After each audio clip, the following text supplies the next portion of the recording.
Noticentro 1, CMI. Buenas noches, bienvenidos a las noticias. Los siguientes son los 3 hechos más importantes de hoy en Colombia.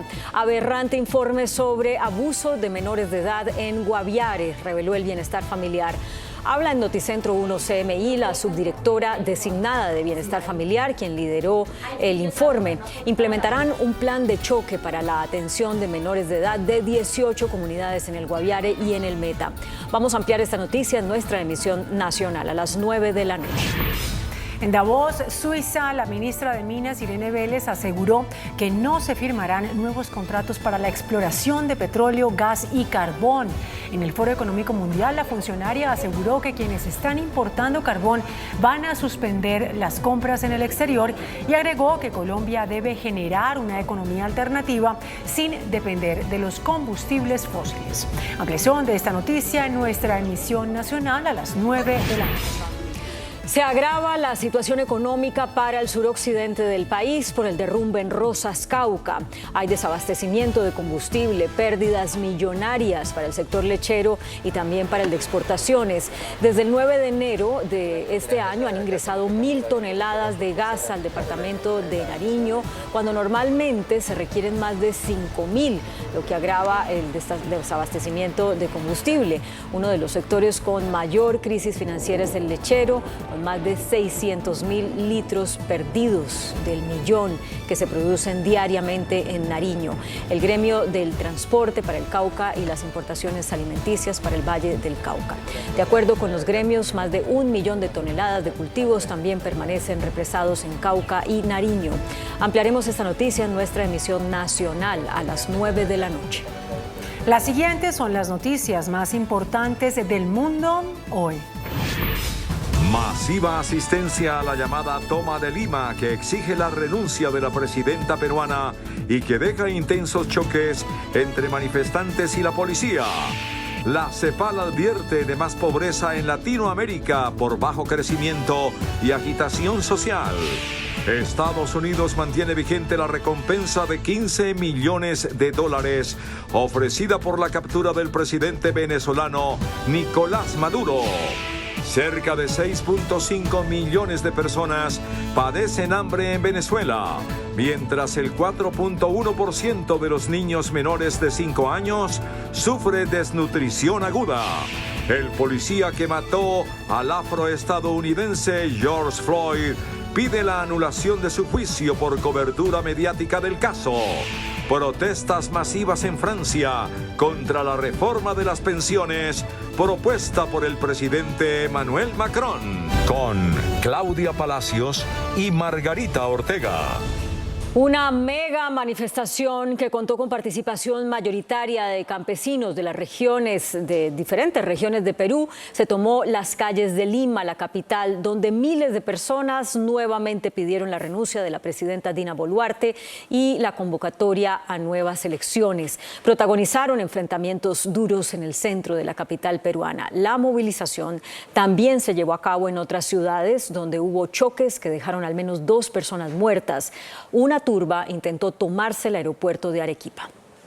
Más de 12.000 policías, 120 camionetas y 49 vehículos militares fueron desplegados en la capital de Perú para reforzar la seguridad de la urbe, que fue el epicentro de la mega marcha convocada por los sectores campesinos de las zonas andinas del sur de esta nación.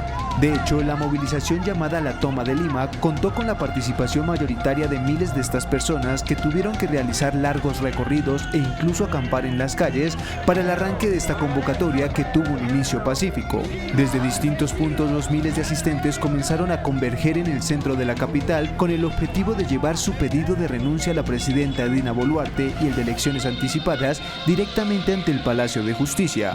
Pero el amplio dispositivo de seguridad desplegado impidió que se acercaran a las entidades del Estado, lo que desató fuertes choques entre manifestantes y policías, que tuvieron que lanzar bombas lacrimógenas para dispersar a las personas que buscaban romper la barrera impuesta por los antimotines. Varios oficiales resultaron heridos y ante la la crítica situación de orden público, la Defensoría del Pueblo peruana hizo un llamado a la tranquilidad y cese de la violencia. En Arequipa se registró una batalla campal entre las fuerzas del orden y un millar de manifestantes que se intentaron tomar por asalto el aeropuerto, pero fueron repelidos por las autoridades. Situaciones similares se presentaron en Cusco y Puno, región al sur que ha sido el epicentro de la crisis social en Perú y donde también se produjeron intensos enfrentamientos que dejaron al menos 2 muertos, que elevaron a 44 el total de fallecidos desde que empezó esta histórica ola de manifestaciones hace poco más de un mes. Organismos internacionales comienzan a expresar su rechazo a la violencia en Perú. La Comisión Interamericana de Derechos Humanos condenó este miércoles la violencia provocada tanto por fuerzas de seguridad como por manifestantes en las protestas antigubernamentales de Perú, en las que han fallecido medio centenar de personas en el último mes. La CEPAL augura un año de mucho estrés para la economía de América Latina. Aunque se avecina un año complejo, complicado y que no pinta muy bien para América Latina y el Caribe, también hay varias oportunidades como la reducción en los precios de los alimentos. La CEPAL augura un 2023 de mucho estrés para la región, consecuencia de una cascada de crisis que van desde la inflación hasta el cambio climático. Hay un choque de deuda, un choque de tasas de interés, un choque inflacionario, el choque sanitario, el choque de las cadenas de valor y el choque del cambio climático a más largo plazo, que ahí está.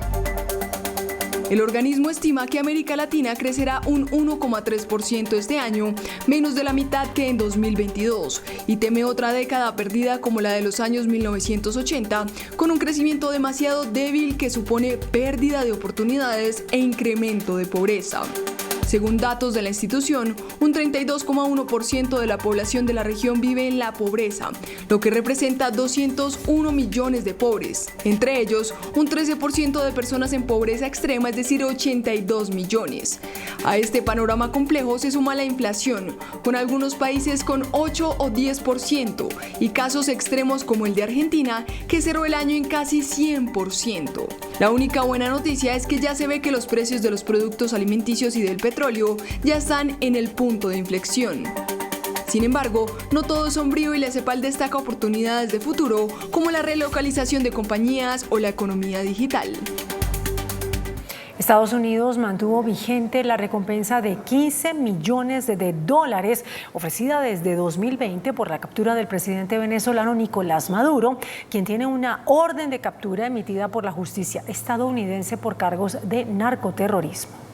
En momentos en los que el presidente de Venezuela, Nicolás Maduro, busca recuperar un poco de relevancia internacional con el regreso de la izquierda al poder en la región, el Departamento de Estado estadounidense mantuvo vigente la recompensa ofrecida desde 2020 por la captura del líder chavista, quien es acusado por la justicia del país norteamericano por los delitos de conspiración para el narcoterrorismo, y el precio por brindar información por su paradero sigue siendo de $15 millones.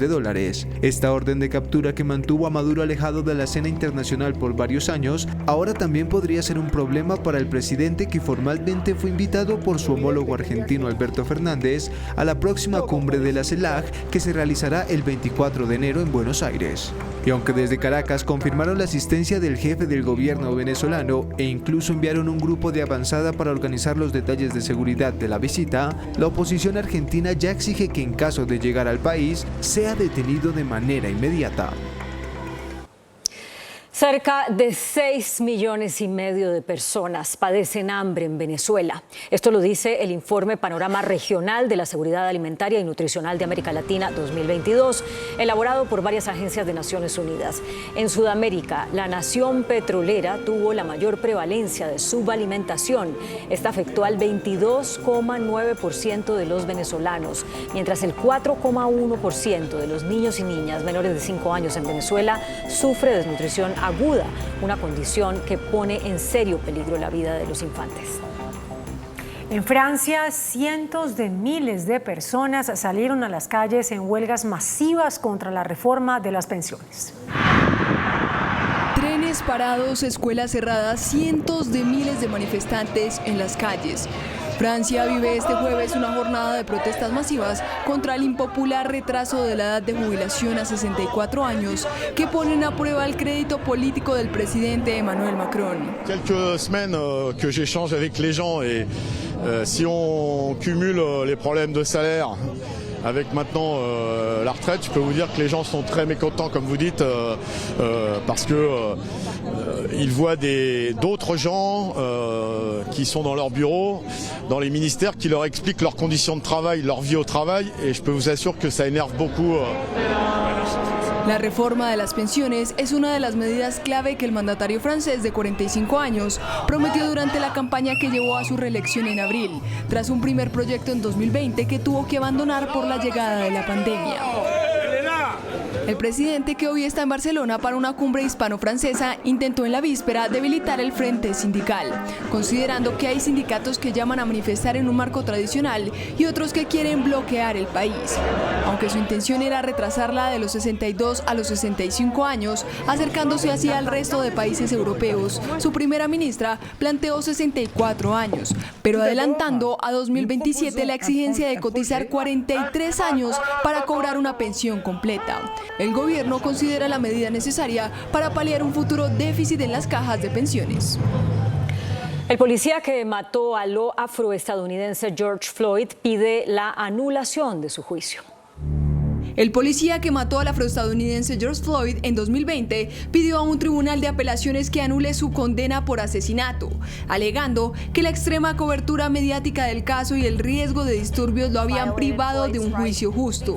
Derek Chauvin, de 46 años, fue declarado culpable de asesinato por la justicia del estado de Minnesota en un juicio en 2021 y condenado a 22 años y medio de prisión. Debería tener pulso y no tenía. Su abogado William Morman pidió ante un panel de jueces que se anulara ese juicio, en parte porque las audiencias no se habían trasladado a otra sede a pesar de las amenazas de violencia en los alrededores del tribunal. Cualquiera que sea el resultado de esta apelación, Chauvin permanecerá en prisión porque se declaró culpable de violaciones de derechos civiles de Floyd. El 25 de mayo de 2020, Chauvin, un policía blanco con 19 años de servicio en Minneapolis, permaneció arrodillado sobre el cuello de George Floyd durante casi 10 minutos, indiferente a sus gemidos y a las intervenciones de los transeúntes aterrorizados. La Administración de Seguridad en el Transporte de Estados Unidos, TSA por sus siglas en inglés, informó que durante 2022 fueron incautadas unas 6.542 armas de fuego por las autoridades aeroportuarias, un dato que representa una cifra récord. Según la agencia, un 88% de las armas incautadas estaban cargadas. El número de confiscaciones de armas de fuego portadas por los viajeros en aeropuertos de Estados Unidos ha crecido año tras año desde 2010, cuando se contabilizaron 1.123 armas, y solo registró un descenso en 2020, cuando la pandemia de COVID-19 redujo el número de viajes. El estado de Massachusetts ha sido sacudido por el aterrador caso de un esposo que mató y desmembró a su esposa mientras se deshizo de su cuerpo en contenedores de basura durante Año Nuevo. Durante su audiencia de lectura de cargos, Brian Walsh, el esposo de Anna, la madre de 39 años reportada como desaparecida desde la noche de Año Nuevo, fue señalado por el asesinato de su cónyuge en un caso que ha conmocionado al estado de Massachusetts. De hecho, durante su comparecencia en el tribunal, los fiscales revelaron una serie de aterradoras búsquedas en Google que el hombre habría hecho relacionadas al proceso de descomposición de un cuerpo humano, momento en el que el señalado no mostró ningún tipo de reacción o emoción. On January 1st, defendant Googled using his son's iPad. At 4:55 a.m. on January 1st, he searched how long before a body starts to smell. At 4:58 a.m., how to stop a body from decomposing. At 5:20 a.m., he searched how to embalm a body. At 5:47 a.m., 10 ways to dispose of a dead body if you really need to. At 6:25 a.m. on the 1st, how long for someone to be missing to inherit.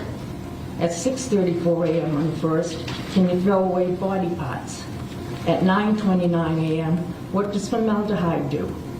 At 9:34 a.m. on the 1st, how long does DNA last? At 9:59 a.m., can identification be made on partial remains? At 11:34 a.m., dismemberment and the best ways to dispose of a body. At 11:44, how to clean blood from wooden floor. At 11:56 on the first, luminol to detect blood. At 1:08, what happens when you put body parts in ammonia? Para los investigadores, en lugar de divorciarse de Anna, Walsh mató y desmembró a su esposa mientras se deshizo de su cuerpo en contenedores de basura, donde fueron encontrados rastros de sangre de la víctima, algunas de sus pertenencias y una sierra para metales. La primera ministra de Nueva Zelanda, Jacinda Ardern, sorprendió a su país al anunciar que renunciará al cargo que durante 6 años ostentó y en el que estará hasta el próximo 7 de febrero. Asegurando que ya no tiene la energía para seguir, Jacinda Ardern, quien en 2017 y con apenas 37 años se convirtió en la gobernante más joven y un ícono mundial de las políticas progresistas, dio un sorpresivo paso al costado al anunciar que solo estará en el cargo hasta el próximo 7 de febrero. I'm entering now my 6th year in office, and for each of these years I have given my absolute all. I believe that leading a country is the most privileged job anyone could ever have, but also one of the more challenging. You cannot and should not do it unless you have a full tank, plus a bit in reserve for those unexpected challenges. Jacinda Ardern, que prometió un positivismo implacable como primera ministra de Nueva Zelanda, admitió que la intensa exigencia del puesto terminó por desgastarla al anunciar su inesperada renuncia. But I'm not leaving because it was hard. Had that been the case, I probably would have departed 2 months into the job. I am leaving because with such a privileged role comes responsibility. The responsibility to know when you are the right person to lead and also when you are not. Actualmente con 42 años, explicó que sus casi 6 años en el cargo le habían pasado factura y que no se ve con fuerzas para presentarse en las elecciones generales que se celebrarán en octubre. I'm not leaving because I believe we can't win the election, but because I believe we can and will. And we need a fresh set of shoulders for that challenge. En su tumultuoso primer mandato, Ardern enfrentó el peor ataque terrorista de la historia neozelandesa, una mortal erupción volcánica y la pandemia del COVID-19. Además, condujo a su partido de centroizquierda a una amplia victoria en las elecciones de 2020. Sin embargo, recientemente ha enfrentado una pérdida de confianza, sumada a una caída de la economía y un resurgimiento de la oposición conservadora.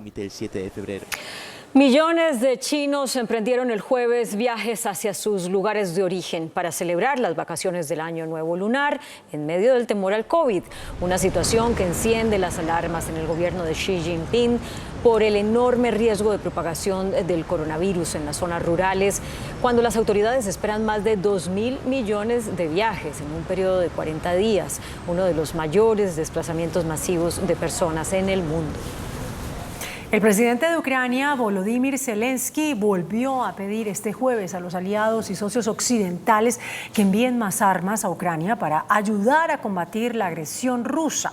Horas después, Estados Unidos anunció un nuevo paquete de armas y municiones para Ucrania, mientras ese país se prepara para una nueva etapa de la guerra contra Rusia. El paquete no contempla los tanques solicitados por Kiev, pero incluye 59 vehículos de combate de infantería, gran cantidad de blindados para transporte de personal, sistemas de defensa aérea Avenger, así como municiones grandes y pequeñas. Fueron reveladas una serie de fotografías inéditas del gueto judío de Varsovia, tomadas por un bombero polaco durante la brutal represión nazi del levantamiento de ese gueto en 1943. Son 21 imágenes que fueron encontradas en un granero casi 80 años después de ser captadas en secreto mientras las fuerzas alemanas incendiaban el lugar. Son las únicas fotografías que no fueron tomadas por los nazis con fines de propaganda. StartPath es una plataforma que tiene el objetivo de apoyar a las emprendedoras latinoamericanas en el área de tecnología mediante la construcción de redes estratégicas, mentoría y asistencia técnica. En América Latina y el Caribe, solo el 1% de las emprendedoras tienen acceso a ángeles inversionistas, capital semilla y fondos de capital de riesgo, las tres fuentes de financiación que pueden permitir que una iniciativa empresarial se convierta en realidad. Y la plataforma StartPath Empodera tiene la mira puesta en este problema y de hecho es un programa de aceleración dirigido a emprendimientos liderados por mujeres en fintech, inclusión financiera y las tecnologías para la expansión. Esto mediante el desarrollo de habilidades de liderazgo, construcción de redes estratégicas, mentoría y asistencia técnica con el objetivo de nivelar la cancha para más mujeres, abrir puertas y potencializar las oportunidades de crecimiento de sus emprendimientos. Durante 2 años esta iniciativa liderada por Mastercard y la Agencia para el Desarrollo Internacional USAID se aceleraron 40 emprendimientos en Colombia, Perú y Ecuador y se otorgaron recursos no reembolsables por $1,4 millones. Noticentro 1, CMI. Aberrante informe sobre abuso de menores en Guaviare, revela bienestar familiar. Habla en Noticentro 1 CMI, subdirectora designada de Bienestar, quien lideró la investigación. Plan de choque para atención de menores de 18 comunidades en Guaviare y Meta. No se firmarán nuevos contratos de exploración de petróleo y gas, advierte ministra de Minas en Davos. Hablan expertos, aseguran que está en riesgo autonomía energética del país. Crisis económica sin precedentes en el sur del país por cierre de vía panamericana y de vía alterna. Reaparece Aida Merlano, revela detalles de compra de votos y pide ser extraditada a Colombia. Extraditado hermano de Piedad Córdoba. Pico y placa para transporte de carga en Autopista Sur en Soacha. Gobierno defiende reforma laboral. Expresidente Uribe la ataca. Con Claudia Palacios y Margarita Ortega. Iniciamos nuestra segunda hora de noticias. Hoy se conocieron las conclusiones de la investigación que llevó a cabo el Bienestar Familiar sobre casos de abuso sexual a menores de edad en el Guaviare. Más de 60 registró la entidad en comunidades indígenas de la región. Noticentro 1 CMI habló con la designada subdirectora de Bienestar Familiar, Astrid Cáceres, quien lideró la investigación. De acuerdo con el informe, en los últimos 4 años se han presentado 587 casos de abuso sexual contra menores en el Guaviare. Encontramos 69 casos en 4 años que son directamente con pueblos Jiu y pueblos Nucac, que son pueblos declarados Patrimonio Vivo de la Humanidad y que Colombia tiene una responsabilidad de protección con esos pueblos. Estos casos son duros, alarmantes, porque no, así fuera un solo caso, son niñez que tenemos que tener en especial protección. Este informe además señala 3 casos de violencia sexual contra niños y niñas indígenas que están relacionados con miembros de las fuerzas militares. No pudimos identificar con los defensores que hubiera un caso involucrado en lo que ellos llevaban con presencia de un militar extranjero, pero sí ubicamos casos en 3 casos de presencia de militares nacionales. 2 de ellos todavía siguen en rastreo de dónde está la información, porque durante el periodo que duró la comisión no logramos obtener información, y uno sí ya va avanzando. Lo que quedó fue dentro de las medidas que el Ministerio de Defensa va a rendir un informe sobre el hecho y va a contar con detalle, está haciendo la investigación con detalle para qué pasó con los 3 casos que se identificaron. Ustedes tienen programada mañana una nueva visita a territorio. ¿Qué van a hacer allá y quiénes van a estar presentes? El gobernador citó y estamos todos convocados a apoyar ese Consejo de Política Social para dejarlo aprobado como parte del plan de acción, y paralelamente va a haber una comisión especial donde está encabezada por DPS, Ministerio del Interior, va a estar también Cultura, en visita a los 2 principales resguardos más cercanos de San José del Guaviare. Esa visita a Guabonita y a Barrancón les va a permitir tomar otras medidas encaminadas a la reducción de la pobreza. Entonces esas 2 cosas van a ser paralelas mañana en San José del Guaviare. Bueno, doctora Cáceres, ¿cuáles son esas medidas que van a implementar de manera inmediata para atender esta situación? La declaratoria de la niñez indígena de estos 18 pueblos como de interés prioritario para todo el Plan Nacional de Desarrollo. La otra, que hay que retomar los planes de salvaguarda con mucha fuerza. Por eso el Ministerio del Interior y el Ministerio de Cultura van a estar liderando estos planes de salvaguarda. Bueno, la tercera tiene que ver con crear inmediatamente en los próximos 2 meses 2 unidades de apoyo a las defensorías de familia. Uno de los problemas que identificamos fue la lengua, la posibilidad de intercambiar saberes no pasa ni siquiera por la comunicación, no hay traductores, no hay intérpretes, eso le pasa no solamente a las defensorías sino también a la policía. Poder construir un servicio que esté cerca a la calle 40.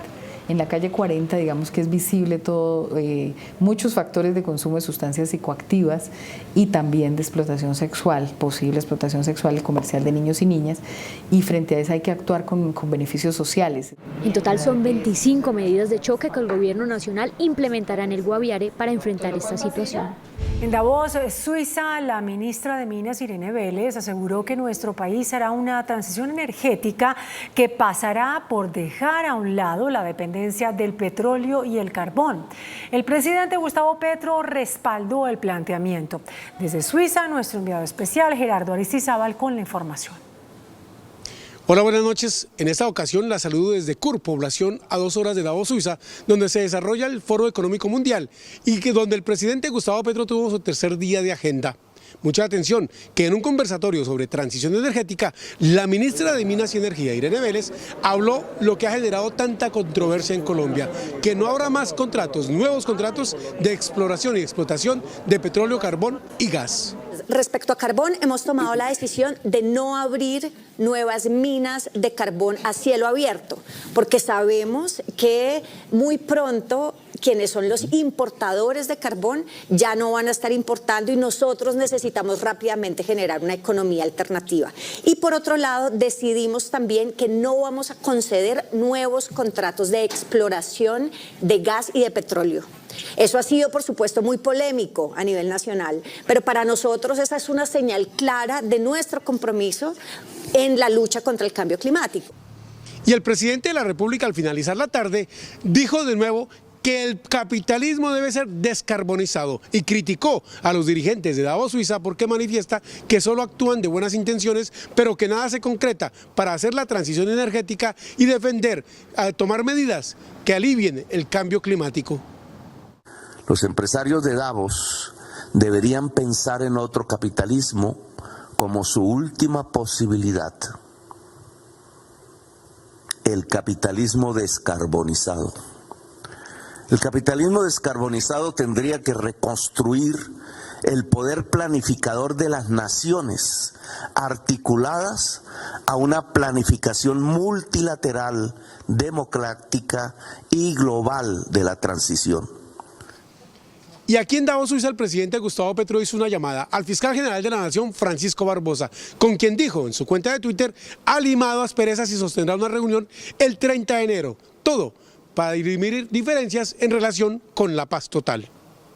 Las diferencias entre la Fiscalía General y la Casa de Nariño se dan por la negativa del fiscal de permitir la salida de la cárcel de voceros del Clan del Golfo y otras organizaciones narcotraficantes para que dialoguen con el gobierno nacional en un proceso de sometimiento sociojurídico. El presidente Petro dijo en su cuenta de Twitter: he conversado con el fiscal general, él tiene razón en algunos temas, conversaremos personalmente el 30 de enero para evitar discordias institucionales en el camino de la paz, que es el derecho de la sociedad colombiana. En su tercer día de agenda en Davos, Suiza, el presidente Gustavo Petro se reunió con la nueva presidenta del Fondo Monetario Internacional y también con el director del FBI. Mañana, el presidente Gustavo Petro termina su participación en Davos, Suiza. Partirá a Toulouse, Francia, donde tendrá reunión con la alcaldesa de ese municipio francés. Desde Kur, con la cámara de Holman Maldonado, Gerardo Aristizábal, Noticentro 1, CMI. Y personas expertas en energía aseguran que los anuncios de la ministra de Minas y Energía ponen en riesgo la autonomía energética de Colombia. Lluvia de críticas recibió la ministra de Minas y Energía por el anuncio sobre no firmar nuevos contratos de exploración de gas y petróleo. En una economía como la colombiana, renunciar a la principal fuente de ingresos de divisas requiere un programa concreto e inmediato para sustituirla. De lo contrario, las consecuencias pueden ser irreparables. Las consecuencias se ven absolutamente en todos los eslabones de la cadena económica. desde el precio de los combustibles hasta el precio de los alimentos, en cada uno de todos los sectores y a todo nivel. Para el expresidente de la Agencia Nacional de Hidrocarburos, una decisión así pondría en riesgo incluso la transformación y autonomía energética que desea el actual gobierno. Muy pronto, yo creo que en unos 10 años vamos a tener que importar la energía que tenemos que utilizar. Para mantener la autosuficiencia, es decir, para 2040 lograr alimentar las refinerías, se requieren 200 contratos nuevos nada más para petróleo. Eso es un promedio de más de 10 contratos por año. Sectores afectados con este anuncio esperan una reunión formal con el gobierno para proponer otras alternativas. Por su parte, el presidente de la Asociación Colombiana del Petróleo, Francisco Lloreda, anunció inversiones por 3.3 billones de pesos en el sector para este año. En 2022 la inversión en combustibles líquidos fue de 3.7 billones de pesos. 2023 sigue figurando como un año de proyecciones altas para el sector. Se espera una inversión de 3.3 billones de pesos. Son las que le permiten al país contar con una red de distribución que llega a 1.007 municipios del país. Se refirió también a los compromisos con la transformación energética. Es muy importante avanzar en una transición del parque automotor porque si no, no va a haber transición energética en Colombia. Desde la Asociación Colombiana de Petróleo y Gas proponen alternativas para fortalecer a las regiones en materia de combustibles. Tanques de almacenamiento estratégico de combustibles. Colombia cuenta con una capacidad de almacenamiento operativo, que es como hasta 10 días, pero llevamos varias décadas esquivando unas decisiones muy importantes de política pública de inversión. El dinero que llegaría al Estado por el cobro de impuestos a los combustibles líquidos sería de 7.5 billones de pesos para el año 2023. Es crítica la situación económica en el sur del país por el cierre de la vía panamericana debido al derrumbe y que la carretera alterna está en mantenimiento. Desde el pasado 9 de enero del 2023 han ingresado 1.000 toneladas de gas al departamento de Nariño, cuando normalmente se requieren más de 5.000, agravando el desabastecimiento de combustible. El departamento de Nariño necesita 12 millones de galones de combustible. Hasta el momento han ingresado los 3.700.000 antes del desastre y después del desastre tan solo han ingresado 730.000 galones. O sea, el déficit es grande. Uno de los sectores con mayor crisis financiera es el lechero, con más de 600.000 litros perdidos del millón que se producen diariamente en Nariño, así como el gremio del transporte para Cauca y las importaciones alimenticias para el Valle del Cauca. Estamos hablando de que hoy el sector transporte acumula 5.500 millones de pesos en pérdida, están perdiendo 500 millones de pesos diarios. También estamos hablando de la afectación, no se han podido exportar 10 toneladas de limón Tahití, que ya tienen un mercado definido. Vemos que no está llegando alrededor de 40% de los bienes que llegaban de Cauca a Nariño al Valle del Cauca. Esto genera un problema para los agricultores, para los productores del Cauca y el Valle, porque muchos son productos perecederos que se pueden dañar y está llegando alrededor de 40% menos y se ha necesitado suplir con productos de otros departamentos. De acuerdo con los gremios, más de 1 millón de toneladas de cultivos también permanecen represados en Cauca y Nariño. El Ministerio de Agricultura autorizó la importación de alimentos para los animales desde Ecuador debido al cierre de la vía panamericana. La resolución del ICA que permite la importación de alimentos para animales desde Ecuador hacia el departamento de Nariño es otra medida que tomó el gobierno nacional para atender la emergencia. El departamento de Nariño requiere 400 toneladas diarias de alimentos concentrados para abastecer una industria avícola y porcícola que tiene 2,5 millones de aves y 135.000 cabezas de cerdo. Esto es base para la oferta de proteína para el departamento de Nariño. Los fletes desde el Valle del Cauca hacia Nariño registran sobrecostos de 400.000 pesos. Por su parte, las fuerzas militares lideraron el rescate de 16 médicos en el municipio de Rosas, en el Cauca. Las fuerzas militares rescataron y transportaron a 16 médicos en el municipio de Rosas, Cauca, afectados por el cierre de la vía panamericana. Desde un helipuerto provisional en Cauca fueron trasladados hacia Popayán los médicos que seguirán con su misión ayudando a pobladores de la región. Ya que requeríamos con gran urgencia trasladarnos debido a que nuestras carreras exigen un gran componente práctica. En otro operativo, la Fuerza Aérea Colombiana rescató a adultos mayores atrapados por un deslizamiento de tierra en el municipio de Jardín, en el departamento de Antioquia. 5 adultos mayores, quienes se encontraban aislados al presentarse deslizamientos de tierra en la zona. Desde el inicio de la emergencia, las fuerzas militares han entregado 14 toneladas de ayudas humanitarias, beneficiando a cerca de 2.400 personas.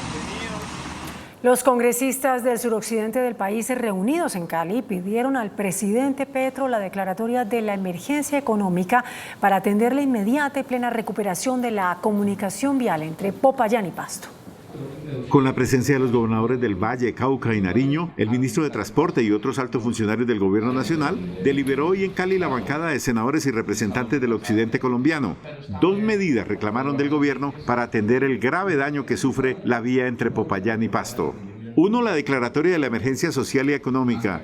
2, la inclusión en el Plan Nacional de Desarrollo de la vía panamericana. El bloque parlamentario del Pacífico ha sido claro en que no hay competitividad de Colombia sin el puerto de Buenaventura, sin la garantía de que nuestro segundo socio comercial, que es Ecuador, esté conectado desde Cali hasta Quito, y esa doble calzada que lleva 17 años esperando, o 20 años, va a ser realidad en el gobierno del presidente Petro. La bancada parlamentaria y los gobernadores de la región pidieron al gobierno la mayor celeridad en la toma de decisiones para superar la emergencia. Bloqueados por varios derrumbes que dejan las fuertes lluvias, permanecen habitantes del municipio de Nariño, en Antioquia. Así se ve desde el aire la zona de la emergencia en Nariño, Antioquia. Más de 1.500 personas de 25 veredas permanecen incomunicadas por 48 derrumbes y el desplome de un puente peatonal. En la zona, 3 instituciones educativas resultaron afectadas. Bueno, en este momento un equipo del DAGRAN conformado por ingeniero civil, geólogo y personal del equipo de manejo de desastres acompañan al municipio de Nariño en la atención de la emergencia presentada por las altas precipitaciones. Esta nos deja pues desafortunadamente el colapso de 5 viviendas en la zona rural, afectaciones en 25 viviendas que en este momento los ingenieros están realizando la evaluación de las condiciones de riesgo, y también nos deja muchas vías o accesos a veredas bloqueados por movimientos en masa. En este municipio se declaró la calamidad pública y por ahora fue habilitado el paso en la vía Sonsón-Nariño. A temas de microtráfico atribuyeron las autoridades de Río Negro, en Antioquia, el asesinato de 3 personas. Diego León Gómez, Lina Marcela Argel y Brian Muñoz fueron asesinados en esta vivienda del barrio Juan Antonio Murillo de Río Negro, Antioquia. Según información de inteligencia, el triple homicidio fue cometido con un arma que portaba silenciador y solo horas después los vecinos hallaron los cuerpos. Las 3 personas tienen antecedentes. Uno de ellos, alias Coyote, era precisamente la persona que se encargaba de la distribución de estupefacientes y tenía toda la operación logística de distribución en esta zona de Río Negro, conocido como Juan Antonio Murillo. Según el alcalde, en la zona continúa la confrontación entre los grupos delincuenciales Pamplona, Alto y Mesa. La última, según el mandatario, sería una de las responsables. Las autoridades investigan si una 4ª persona logró escapar de la zona del triple crimen.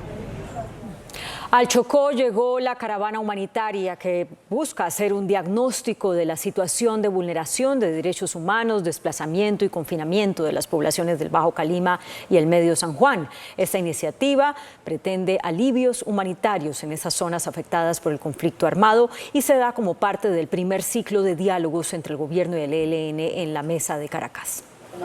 La primera estación de la caravana humanitaria fue en zona rural de Buenaventura y Dagua, donde se escucharon las voces de las comunidades indígenas y afro víctimas de confinamiento y desplazamiento por los duros enfrentamientos entre el ELN y el Clan del Golfo o AGC.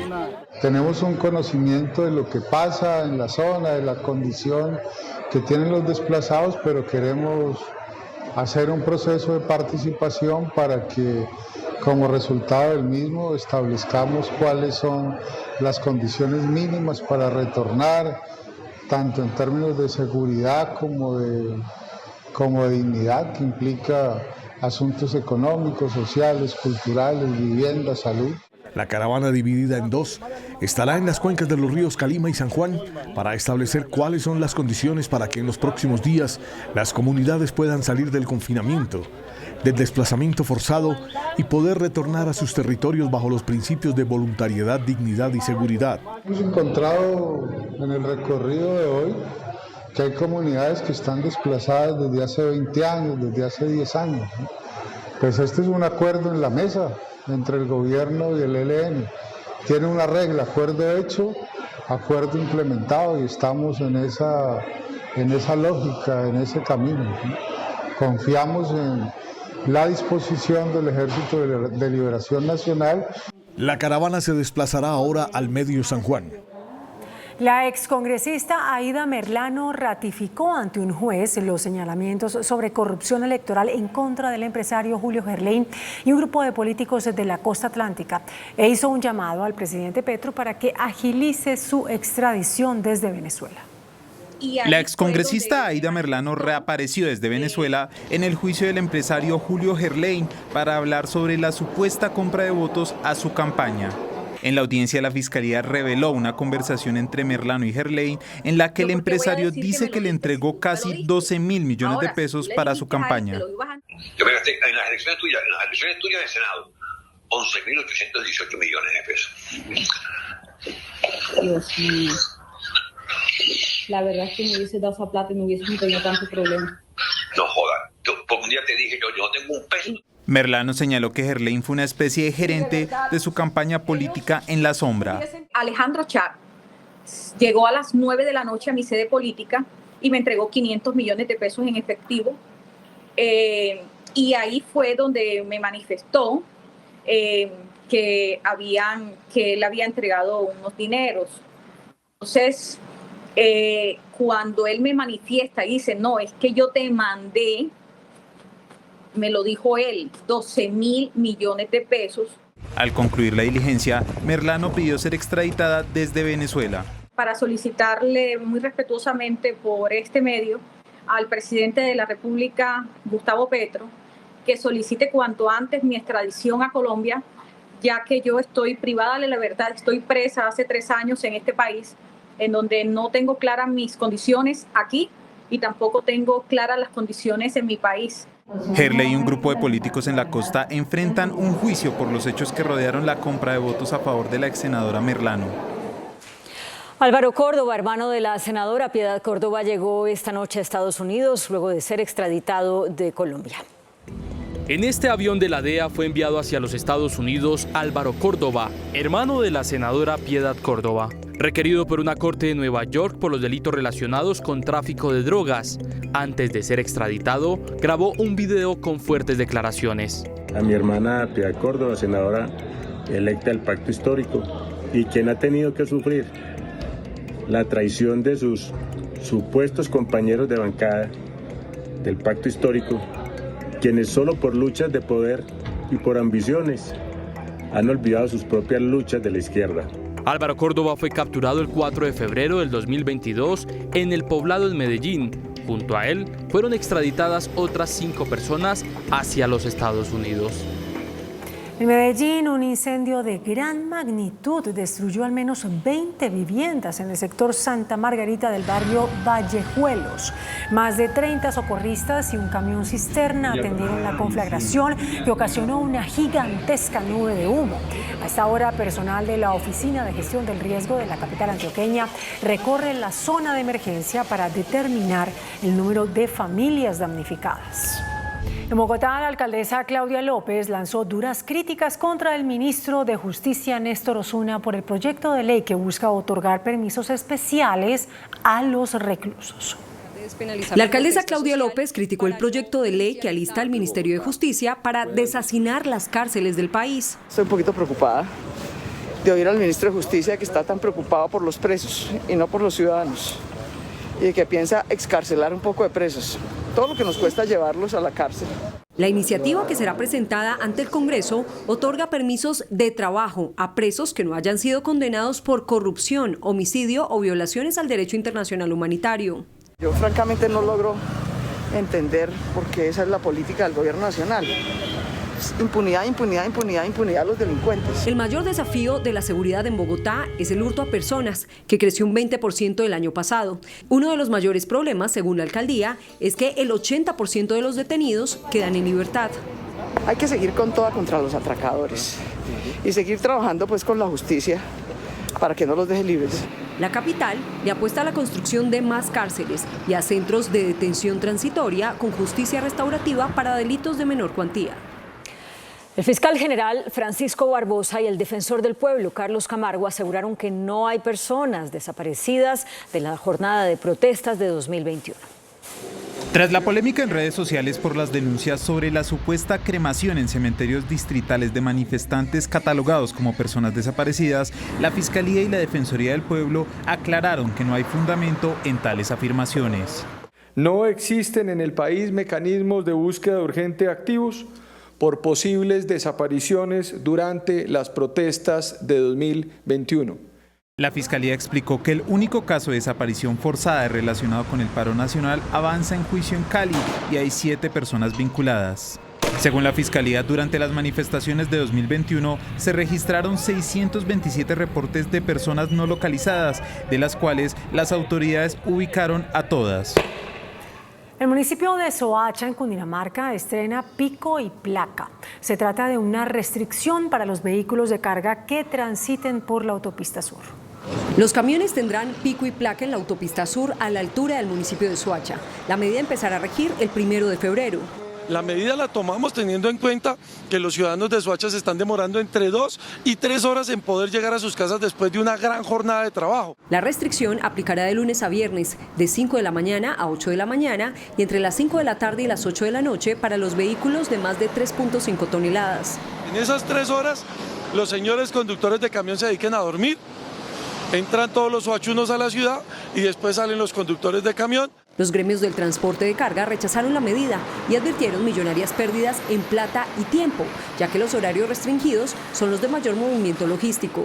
No solo materias primas, sino productos terminados se van a ver perjudicados porque toda la operación se va a ralentizar. Estas decisiones para nosotros son arbitrarias, sin consultas. Cerca de 5.000 vehículos de carga se verán afectados con la restricción.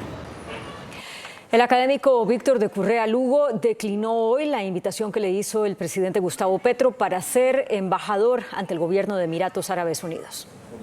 Víctor de Currea Lugo es un experto en asuntos de Oriente Medio, por lo que el gobierno considera que podría ser el representante de Colombia ante Emiratos Árabes Unidos. Pero el anuncio de su nombramiento generó un debate entre los feministas, porque recordaron que él fue acusado de acoso sexual contra estudiantes cuando era profesor de la Universidad Javeriana. A mí se me acusa, por ejemplo, de haber impuesto una relación de pareja cuando mi exnovia ya ha salido a Twitter a decir, un momentico, yo era adulta y vivía con él desde antes de que él fuera profesor. El académico se considera sometido a un tribunal inquisidor de género. El problema no soy yo. El problema es que estamos haciéndole mucho daño a las banderas decentes del feminismo que han sido reemplazadas por unas inquisidoras que hablan desde una supuesta superioridad moral. Afirma que este tribunal de inquisición decreta la cadena perpetua sin fórmula de juicio. Es una especie de cadena perpetua que han establecido unas moralistas que además no dan cuenta de el debido proceso de la presunción de inocencia. Víctor de Currea Lugo aseguró que para no traerle problemas al gobierno de Petro prefiere hacerse a un costado. Un fallo de la Corte Constitucional determinó que el presidente del Consejo de Estado, Carlos Moreno, vulneró el debido proceso del exdirector del Instituto de Desarrollo Urbano de Bogotá, Andrés Camargo. El exdirector del IDU, Andrés Camargo, quien pagó una condena de 5 años de prisión por irregularidades en un caso relacionado con Transmilenio, había presentado una demanda con la que aspiraba a una indemnización de la Fiscalía, alegando que la privación de su libertad fue injusta. La demanda fue rechazada, pero Camargo insistió con una acción de tutela, buscando otras alternativas para ser indemnizado. En 2020, el magistrado Carlos Moreno, quien hoy preside el Consejo de Estado, rechazó uno de los recursos presentados por Camargo por extemporáneo, pero la Corte Constitucional acaba de determinar que la actuación del magistrado Moreno vulneró el debido proceso de Camargo y en ese sentido le ordenan que tramite nuevamente la petición del exdirector del IDU.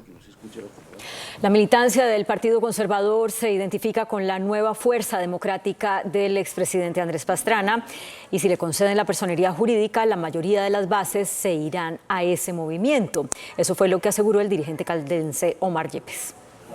A la espera de la decisión que debe tomar en los próximos días el Consejo Nacional Electoral, a la petición del expresidente Andrés Pastrana para que se le restablezca la personería jurídica a la nueva fuerza democrática, los conservadores que no están de acuerdo con la dirección nacional que se declaró gobiernista saldrán a apoyar el movimiento pastranista, asegura el dirigente caldense Omar Yepes. Todo el mundo entiende que la nueva fuerza democrática recoge el pensamiento conservador, la mentalidad conservadora del país y no veo por qué no puedan en un momento dado aterrizar allá. Si lo que se va a defender es lo mismo que ha defendido el Partido Conservador a lo largo de su historia. El ex senador Yepes sostiene que para las elecciones regionales las bases conservadoras le darán la mayoría a la nueva fuerza democrática. Una mujer llega por primera vez en la historia a liderar un grupo de 400 cadetes de las fuerzas militares en Bogotá. Se trata de la capitán Laura Sarasa. Debajo de este uniforme está Laura Beatriz Sarasa Mendoza. Mujeres al poder. El ejército está catalogado para ser de hombres, pero pues hemos dado la talla a las mujeres y sé que podemos hacer lo mismo que el hombre. Por primera vez en la historia, la Escuela Militar de Cadetes de las Fuerzas Militares tiene a una mujer comandante de compañía de cadetes. En unos pocos años las veremos comandantes de batallón. ¿Por qué?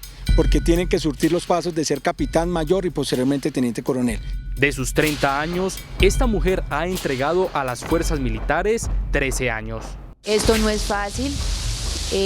Dejar un hogar, venir, trasnochar, levantarse, madrugar.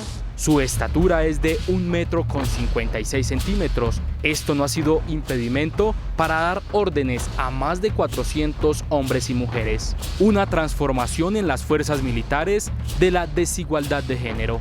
Contamos con 1.742 alumnos, de los cuales 257 de ellos son mujeres. Para el director de la Escuela Militar de Cadetes, es importante el papel de las mujeres dentro de la institución. Acabamos de incorporar 50 mujeres. Y esa es la intención, de seguir creciendo y de tener la igualdad para hombres y mujeres. El sueño de la capitán Sarasa ahora sería posible. Sí me proyecto llegar al grado de general si Dios quiere y la Virgen, y lo que hago pues me lleve hasta allá. En una heroica acción, un patrullero de la policía rescató a una motociclista, quien fue arrastrada por aguas caudalosas en el sur de Bogotá.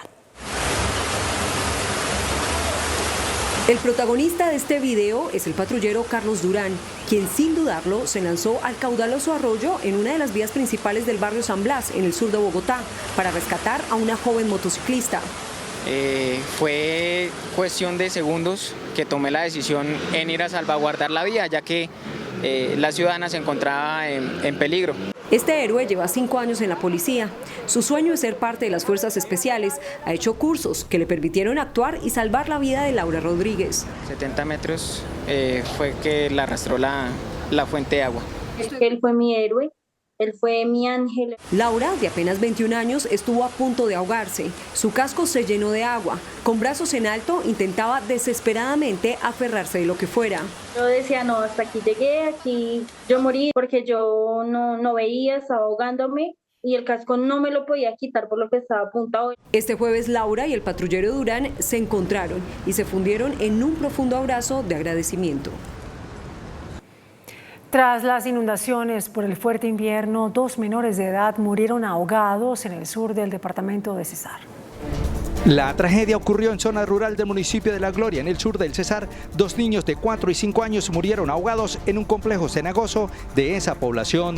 Las intensas lluvias de los últimos días provocaron el aumento significativo en el nivel del afluente, donde perecieron Neymar de Jesús Díaz Sanabria, de 4 años, y Andrés Mauricio Sanabria, de 5 años. Se iniciaron las acciones de búsquedas y también se les hizo un acompañamiento brindándoles atención psicológica a los padres de los niños y demás problemas familiares. Policía y Armada Nacional iniciaron la búsqueda hasta hallar los cuerpos sumergidos en las aguas profundas del complejo cenagoso. Las recomendaciones de las autoridades para las comunidades que habitan a orillas del río Magdalena es estar más atentos de los pequeños para evitar este tipo de tragedias en esta época de lluvias. El panorama en 2023 es complejo en América Latina según la CEPAL. Una masiva huelga contra la reforma pensional se tomó en las calles de París. Las noticias del mundo en Noticentro 1 CMI. La CEPAL augura un 2023 de mucho estrés para la región, consecuencia de una cascada de crisis que van desde la inflación hasta el cambio climático. América Latina crecerá un 1,3% este año, menos de la mitad que en 2022, y teme otra década perdida como la de los años 1980, con un crecimiento demasiado débil que supone una pérdida de oportunidades e incremento de pobreza. Trenes parados, cientos de miles de manifestantes en las calles y varios disturbios en diferentes puntos de la ciudad. Francia vive este jueves una jornada de protestas masivas contra el impopular retraso de la edad de jubilación a 64 años que ponen a prueba el crédito político del presidente Emmanuel Macron. Derek Chauvin, el policía que mató al afroestadounidense George Floyd en 2020, pidió a un tribunal de apelaciones que anule su condena por asesinato, alegando que la extrema cobertura mediática del caso y el riesgo de disturbios lo habían privado de un juicio justo. El viceministro del Trabajo, Edwin Palma, explicó los detalles de la reforma laboral que proyecta adelantar el gobierno. Aseguró que el sistema adoptado hace 20 años debe modificarse. Son 18 puntos fundamentales propuestos por el gobierno para la construcción de la reforma laboral. Lo que hemos llamado trabajadores y trabajadoras del sector nocturno, es decir, porque hay una economía nocturna también de las plataformas digitales. Hemos escuchado a los creadores, a la Asociación de las Plataformas Digitales, también a sus organizaciones sindicales. En el trabajo rural estamos trabajando con la SAT, también con las organizaciones campesinas y de trabajadores del sector rural. Es decir, estamos escuchando a todos los sectores. Aumentar el horario para cobrar los recargos nocturnos desde las 6 de la tarde hasta las 6 de la mañana es otra propuesta. La estabilidad laboral, como la tercerización, como la jornada de trabajo, como el pago de los recargos dominicales, los festivos y un bloque del derecho laboral colectivo donde vamos a abordar temas, incluso algunos temas incómodos para las mismas organizaciones sindicales, pero que tienen que ver parte de nuestra iniciativa de fortalecer el movimiento sindical, de ampliar la negociación colectiva y de ampliar el derecho de huelga. El próximo martes habrá una nueva reunión tripartita. Por su parte, el expresidente Álvaro Uribe cuestionó el proyecto de reforma laboral. Aseguró que es dañino volver a los horarios de hace un siglo. A propósito de los puntos que se han conocido de la reforma laboral que presentará el gobierno de Gustavo Petro, el expresidente Álvaro Uribe se pronunció a través de Twitter y cuestionó. Para mejorar el ingreso de los trabajadores es dañino volver a los horarios de hace más de un siglo, cuando era innecesaria la vida económica nocturna. Si los costos restringen posibilidades de empleo, el daño será para los trabajadores. Desde el Congreso también alzaron la voz sobre esta reforma. Hay que tener extremo cuidado. Una reforma laboral puede traerle atraso al desarrollo económico de una nación, como puede empujar el desarrollo económico del país. Debe ser ampliamente socializada. Además de los gremios, de los sindicatos, debe debatirse con el Congreso, pero es fundamental escuchar la academia. Eso no está ocurriendo con esta propuesta del Gobierno Nacional. Las autoridades anularon el proceso de integración entre Avianca y Viva. Esta resolución tumba la decisión tomada en primera instancia que negaba la integración entre Avianca y Viva, lo que obliga a una nueva revisión de la solicitud por parte de la Aeronáutica Civil bajo un proceso especial. No hay dilaciones, aquí no hay maniobras que pretendan impedir que la integración se dé. ¿Qué ocurre? Encontró el equipo jurídico del nuevo director de la Aerocivil que el procedimiento que se estaba adelantando se estaba aplicando o se estaba haciendo a través de una norma general y no de la norma especial. ¿Qué hubiese ocurrido si se hubiera fallado el recurso de apelación? Muy probablemente habríamos llegado a una decisión y la habrían objetado, cuestionado. Las aerolíneas no deberán presentar una nueva solicitud. Ambas están dispuestas a aportar en el proceso para que haya una decisión pronta que permita salvar el empleo de 5.000 personas y continuar con la oferta aérea. El índice de capitalización de la bolsa, que mide el comportamiento de las 20 principales acciones, cerró a la baja. El índice selectivo MSCI Colcap bajó 0,4% a 1.332,50 unidades. La acción que más subió fue BBVA Colombia con un alza de 5,47% a 328 pesos.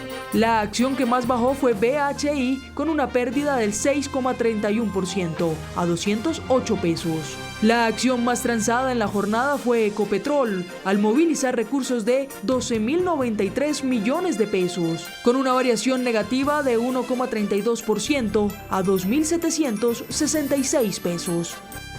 Y el dólar cerró a la baja. Indicadores económicos en Noticentro 1 CMI. La tasa representativa del mercado que regirá para mañana viernes es de 4.683 pesos. Los profesionales del cambio compran la divisa en 4.590 y la venden en 4.640. Un euro cuesta 5.059 pesos. La libra de café en Nueva York se cotizó en $1.54. El azúcar se transó en 19,71 centavos de dólar la libra. El barril de petróleo WTI se cotizó en $80.84 y la referencia Brent para Colombia en $86.33. Una acción de Ecopetrol cuesta 2.766 pesos. Atención, hay una noticia al cierre. La Fiscalía le formulará nuevos cargos por corrupción al expresidente de la Corte Suprema de Justicia, Francisco Ricaurte. El exmagistrado tendrá que responder por congelar por varios años los procesos en contra de los excongresistas Argenis Velázquez y Nilton Córdoba.